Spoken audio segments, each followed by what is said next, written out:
কি স্লোগান দিব? আমি জয় বাংলার লোক, আমি জিয়া সৈনিক না, আমি বঙ্গবন্ধুর আসল সৈনিক। আপনি বঙ্গবন্ধু সৈনিক? জি অবশ্যই।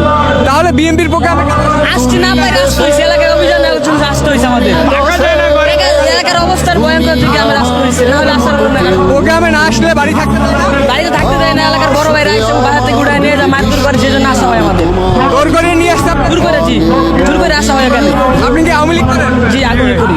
বিএনপির পক্ষে নিয়ে আসছেন কি করুন, নিয়ে আসছেন কি করা? কে নিয়ে আসছে? আমাদের এক বড় ভাই, আমাদের নেতা কিন্তু নাই, শেখ হাসিনা। তারেক জিয়ার প্রোগ্রামে আপনাদেরকে জোর করে আনা হয়? জি কে জোর করছে? আমার এক বড় ভাই। জয় বাংলা জয় বঙ্গবন্ধু, ভয়ের কি আছে? ভয়ের কিছু নাই। ইনশাল্লাহ একদিন আসবে জয় বাংলা, ইনশাল্লাহ একদিন আসবে। অবশ্যই জোর করে নিয়ে আসছে। কি বলে বলে নিয়ে আসছে 10 মিনিট চলো কথা বলে নিয়ে আসছে। আর আমি চাকরি যাচ্ছে না এখন। বলছে যে বড় ভাই ডাক। বড় ভাইয়ের নাম তো শিওর আমাদের, মানে এক বড় ভাই নিয়ে আসছে আমাদের।